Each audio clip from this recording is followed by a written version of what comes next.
Hi everybody, welcome back to my channel. Thank you for being here. If you are new, I would love it if you would become part of the Yoga for Everyone family by subscribing. So hit the subscription button and then hit the bell button so that you know when I upload new content. I upload a new video every single Tuesday. So I hope that you will join me. And today I'm answering your questions. When I travel and teach workshops all over the place, I do a workshop called Yoga Asana 101 or Yoga Playground 101, and I hand out all these index cards and I have people ask me questions around some of the poses they're having a hard time with. So this next question is going to be a two-part question. The first part was Chaturanga, which I addressed in a separate video, but I'm going to put these two poses together. It's Dolphin Pose and how to use blocks to modify or create variations in a sun salutation. So I am not a big fan of Dolphin Pose. However, Dolphin Pose is really helpful in building upper body strength in your shoulders, and it's great for working your core. Now, Dolphin Pose is often used as a substitute for downward facing dog. So downward facing dog, if you want to do a big dog, I like to be a bull mastiff or a Great Dane, you want to take your pinky fingers right out to the edge of the mat, perhaps off the edge of the mat. You want the creases of your wrists to be the same direction of the top of your mat. You want to spread out your hands nice and wide, push down through your knuckles, through the pads of your fingers, and then walk your knees back, and you're lifting up into a big inverted V. So often pressing the heels back toward the floor, rotating the upper arms in toward the ears, softening between the shoulder blades, and having the gaze look between your toes. So often people experience a lot of wrist pain when they do downward facing dog, right? The angle of the joint of the wrist joint is sometimes difficult. Often what's happening is that index finger is lifting up and a lot of weight is being dumped into your wrist. So once you learn how to root down through your knuckles, that becomes a lot easier. But the question of the day was Dolphin Pose. Often when we substitute out Dolphin Pose for downward facing dog pose, there's a lot of weight in the shoulders that just feels kind of yucky, right? I lace the fingertips together and see if I can push the inner wrist down, which is a little bit so I can push the floor away from myself, as opposed to letting the weight dump. Do you see the difference? So I'm pushing the floor away from myself, I'm taking my feet out a little bit wider, I'm pulling my belly in, or you can dump, right? Push, dump, push, dump, okay? So sometimes too much weight comes forward in this particular pose, and it's way harder than downward facing dog. So what I like to do is stack up a couple of blocks. I learned this technique from a friend of mine named Kat. And what I do is stack up a couple of blocks. I mentioned before my favorite blocks are cork blocks. So I really enjoy them because they're heavy, they're dense, and they feel super supportive. And I set up these blocks right at the edge of the mat so that I'm having the same expansiveness in my shoulders. Then I take my forearms down onto the top of the blocks. You might even want to lace your fingertips together. And that way there's no weight on the hands and it's easier to push weight back in the feet. And because I'm pushing down into the blocks, I'm less likely to dump. I also can use that for down dog as well. If you want a little bit more height in your down dog so that it's easier to step your feet forward if you have short arms like me, or if you have a belly that keeps you from walking your feet forward, that's another option. It's also a great option if you want to learn how to jump back and forth. It's kind of fun. But I like this option because when I use the blocks and they're stable on the mat, I can mitigate the length I lose by coming onto my forearms by stacking on top of my blocks. So it can either be a double block stack, or it's pretty close if you stack one block on its side. And I would use the thicker blocks if that's what I was going to do. Lace the fingertips together to give myself a little bit more leverage and then lift up. And it's just a lot less weight. My face isn't so close to the floor. I have a lot more room in my shoulder girdles, because I'm not losing the length of the forearm to the floor. So that's one thing I would play with Dolphin if you're struggling with Dolphin. The second question was, how do I use blocks to create a sun salute? And that's another favorite of mine, right?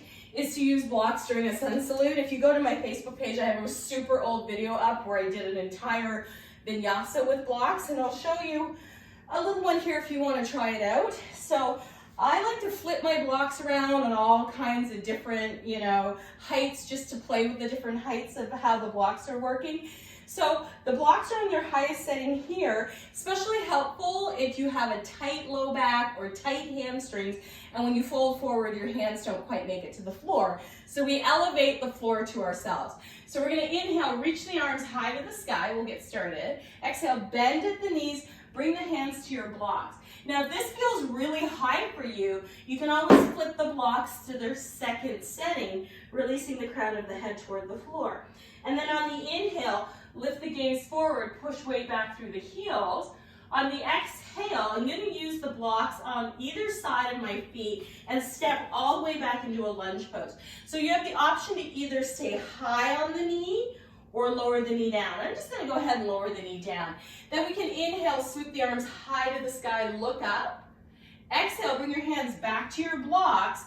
And then what I like to do is take the blocks onto the lowest setting and either slide back into a cat-cow or slide back into a down dog with wrapping my fingertips around the blocks. And then from here, you can come forward into top of a push-up, lower your knees down, and where the blocks are situated, so the outer edge of the block is at the outer edge of the mat, you can lower your chest in between the blocks. I like to slide the blocks underneath my shoulders and bring my fingertips to the floor, push the tops of my feet down and curl up into a baby cobra. You can also let the hands hover here. Then you can bring your hands back to the blocks, curl your toes under, and either push up into tabletop position or push back into downward facing dog position. And because now you have a little bit more extra length in the arms, it may be easier for you to walk your feet forward. So what I do is take my feet out wider and walk my feet forward. Inhale, sweep the arms high to the sky, reach up.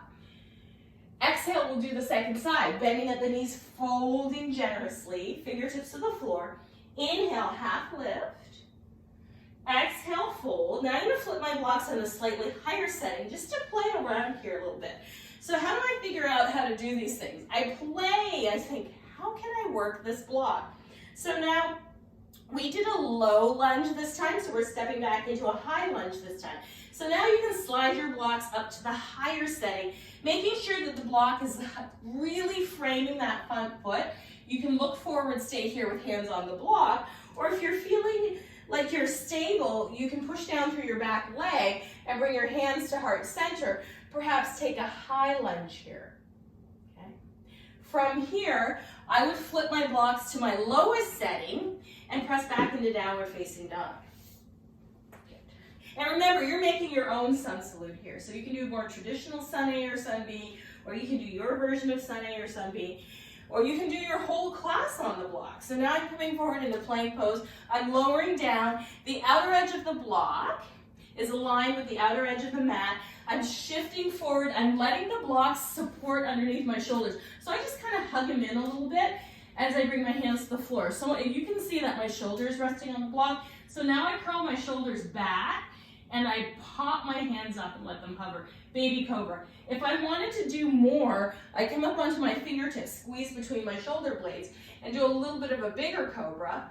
Or if I wanted to do even more, I would walk my hands out with my blocks off the mat and work at playing with upward facing dog. So pushing the tops of my feet down, hugging my legs together, squeezing my pelvic floor, lifting up, and then flipping the toes under and lifting back to down dog. Now with my hands and my blocks, I have a little bit more length in my arms, a little bit more space between my feet and my hands, so maybe I try a hop. So bending my knees, lifting my butt to the sky, whew, maybe I hop forward and fold.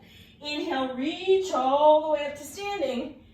Exhale, hands through heart center. Other ways that you can continue to play with the block is you can step right foot back into warrior two and take your block alongside your left foot. Bending into the square of the knee, you can rotate your chest open and reach up into a side angle pose. You can plant your hand, you can have your fingertips on the block. You can really experiment From here, you can take your hand to your waist. This is my favorite. Walk your block forward and try hopping the back leg up. Half moon pose if it feels good, right? You can also rotate half moon pose with the block. You can come to standing split first. So I'm leveling off my hips to the top of your mat and then twisting to the opposite side. You can get creative. Maybe you do a skater or maybe you do a lunge.